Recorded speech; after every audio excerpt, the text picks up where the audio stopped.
على النبي يا أيها الذين آمنوا صلوا عليه وسلموا تسليما اللهم صل على محمد وآل محمد أعوذ بالله من الشيطان الرجيم بسم الله الرحمن الرحیم. احادیث کا سلسلہ آپ کے سامنے جاری و ساری ہے اور معصومین علیہ السلام سے اخلاق کے موضوع پر متعدد چیزوں پر ہم نے بہت سی حدیثوں کو بیان کیا.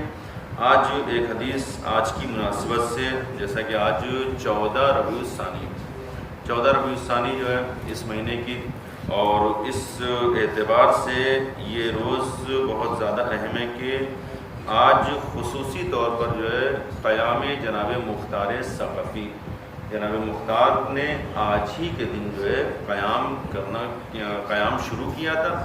اور اس روز اہل بیت اطہار علیہ السلام کے شکستہ قلوب کو شاد کرنے والے جناب مختار نے پہلی مرتبہ یا لسارات الحسین علیہ السلام کے نعرے کے ساتھ کوفے میں قیام کیا تھا.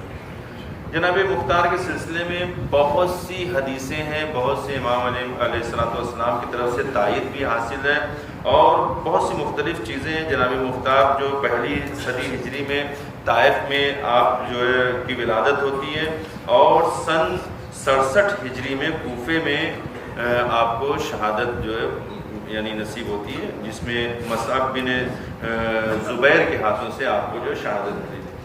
جناب مختار جو انہوں نے خصوصی طور پر ساری فضیلتیں آپ کی ایک طرف، اور ایک فضیلت یہ کہ آپ نے وہ موقع فراہم کیا کہ اہل بیت اطہار علیہ السلام کے لبوں پر مسکراہٹ آئی، اور خاص طور سے چوتھے امام زین العابدین علیہ السلام جب قاتلان امام حسین علیہ السلام کو واصل جہنم کیا ہے، تو پہلی مرتبہ امام کے ہونٹوں پر مسکراہٹ آئی، اور امام نے اپنے خانوادے میں، اپنی فیملی میں اعلان کیا باقاعدہ طور پر کہ آج سے سوگ کو بڑھا دیا جائے، کیونکہ جو آج یہ غم کا اختتام ہوتا ہے، اچھے کپڑے پہنے جائیں اور تمام چیزوں کا، جو اسی وجہ سے جو 2 مہینہ 8 دن تک جو ہم لوگ غم مناتے ہیں، اس کے بعد 9 ربیع الاول کو جو خوشی منائی جاتی ہے، اس کا ایک ریزن وہی ہے کہ امام کے ہونٹوں پر مسکراہٹ. اور خود امام علیہ السلام نے نئے کپڑے پہننے کا، شیرنی بنانے کا، مٹھائیاں بنانے کا اور خوشی منانے کا حکم دیا ہے. اور اس کا جو اصل جو اس کی جو سبب اور اس کی وجہ قرار پائے کون؟ جناب مختار، جن کی وجہ سے امام علیہ السلام کو یہ، اور ان کے اہل بیت اطہار علیہ السلام ان کے خانوادے میں یہ خوشی واقع ہوئی. خود مولا امیر المومنین علیہ السلام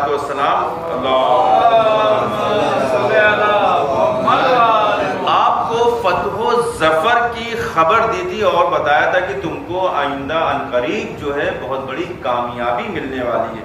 اور جناب میثم تمار جس جیل میں، جس زندان میں آپ کو مقید کیا گیا تھا، جس میں رکھا گیا تھا جناب میثم تمار کو، اسی میں جناب مختار بھی قید تھے. تو جناب میثم نے مولا کی زبانی آپ کو یہ خبر دی تھی کہ اے مختار، آپ قیام کریں گے اور آپ کو خداوند عالم جو بہت بڑی فتح و ظفر نصیب کرنے والا ہے. بہرحال بہت سی چیزیں انشاءاللہ کسی اور موقع پر اس کے سلسلے میں بیان فرمائیں گے. اس کے سلسلے میں خود آپ کے بیٹے جناب مختار کے بیٹے جو حکم ہیں، جب انہوں نے بہت سی چیزوں کو جناب مختار کے سلسلے میں سنا، اور تو بہت زیادہ ناراحت ہوئے، بہت زیادہ برا لگا. تو امام باقر علیہ السلام کی خدمت میں آپ آئے،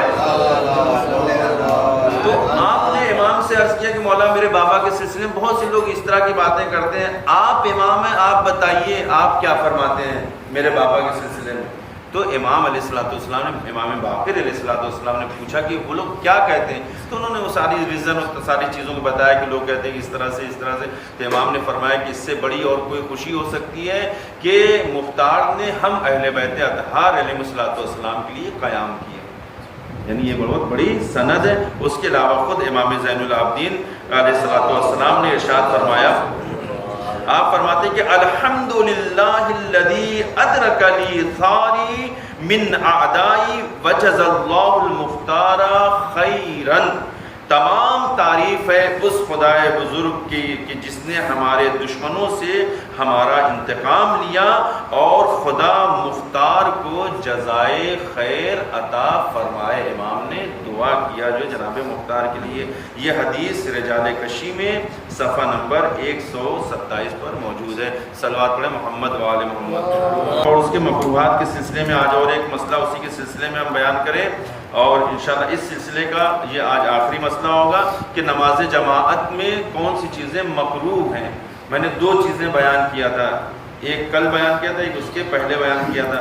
پہلی چیز یہ تھی کہ جو نماز کی صفوں میں جگہ اگر ہے تو دوسری صف میں علیحدہ کھڑا ہونا یہ مکروہ، نہیں کھڑے ہونا چاہیے انسان کو اگر جو پہلی صفوں میں جو جگہ ہے. دوسری چیز کیا تھی کہ مقتدی کا نماز کے جو ذکر ہے اس کو اس طرح سے تیز تیز پڑھنا، اس طرح سے پڑھنا کہ امام کے کانوں تک وہ آواز پہنچ جائے. یہ 2 چیز. تیسری چیز کیا ہے، جو مسافر ظہر، عصر اور عشاء کی نمازیں قصر کر کے پڑھتا ہو. ظہر، عصر اور عشاء، یہ تینوں نماز میں کامن کون سی چیز ہے؟ یہ تینوں نمازیں وہ ہیں کہ جو 4 رکعت والی نماز، ظہر، عصر اور عشاء کی نماز. اس کو جو ہے آپ جو مات کر کے رکھیں. جو مسافر ظہر، عصر اور عشاء کی نمازیں قصر کر کے پڑھتا ہو اس کے لیے ان نمازوں میں کسی ایسے شخص کی اقتدا کرنا مکروہ ہے کہ جو مسافر نہ ہو. ایسے کی اقتدا کرنا کہ جو مسافر نہ ہو، اور جو شخص مسافر نہ ہو اس کے لیے مکروہ ہے کہ ان نمازوں میں مسافر کی اقتدا کرے. مثلا جو میں مسافر نہیں ہوں، میری نماز پوری ہے، میں کسی ایسے کی اقتدا کروں کہ جو مسافر ہے، تو یہ نماز پڑھنا آپ کا صحیح ہے، لیکن کیا ہے ابھی کون سی چیزیں بیان کریں؟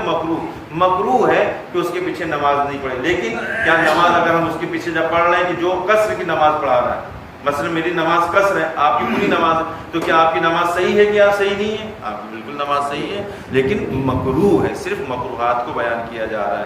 صلوات پڑھیں محمد و آل محمد.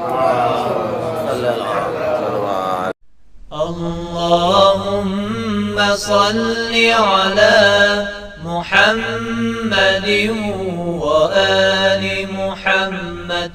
اللهم صل على محمد وآل محمد.